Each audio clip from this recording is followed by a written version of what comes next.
اون سه تا سوره‌ای که بهتون قولش داده بودم در مورد رزق و روزی و برکت و کسب و کار رو حالا میخوام دونه دونه سوره‌هاشو و خواصشو بهتون بگم. سوره اول سوره هجر، سوره 15 قرآن.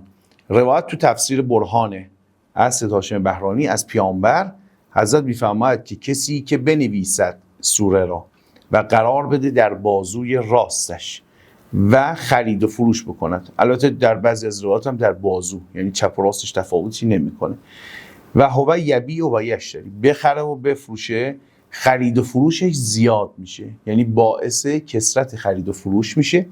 و یحب الناس معامله، دوست دارن مردم باهاش معامله و خرید و فروش بکنن و رزق و روزیش هم زیاد میشه به اذن الله تعالی مادامت علیه، مادامی که این سوره هجر همراهشه. این اولین سوره از اون سه تا سوره.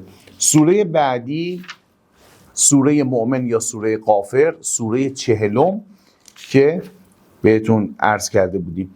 در روایت داریم کسی که این سوره را بنویسد، امام صادق علیه السلام تفسیر برهان، من کتبها، کسی که بنویسه این سوره را، و این ترکها فی دکان، در مغازه و دکانی قرارش بده، کسر معه البیع و شراء، مشتری زیاد میشه، خرید و فروش زیاد میشه، اون جنس اجناسش به فروش میره. در روایت دیگه داریم دوباره کسی که بذاره توی اجناسش، توی مغازش قرارش بده، کثیر میشه خیرش و کثیر میشه خرید و فروشش، یعنی زیاد میشه خرید و فروشش. سومین سوره‌ای که میخواستم براتون بگم سوره دخانه، سوره 44 قرآن کریم.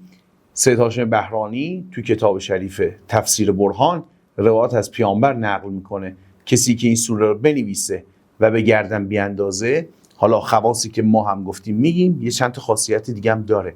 امن من کید شیطان، از حیله شیطان در امان میمونه. و کسی که بنویسه و قرار بده زیر سرش توی خواب خوب میبینه و یه آسایش خوبی خواهد داشت. و کسی که این سوره رو بنویسه و قرار بده در جایی که تو اونجا داره تجارت میکنه، اون صاحب تجارتخانه سود میکنه و مالش زیاد میشه، اونم سریعاً، و کسر مالهی سریعاً، کثرت پیدا میکنه مالش به سرعت. این سه تا سوره‌ای بود که خدمتتون عرض کرده بودیم برای زیاد شدن رزق و روزی، زیاد شدن مشتری و فروختن اجناستون. انشالله در پناه اهل بیت موفق و پر از منفعت باشید.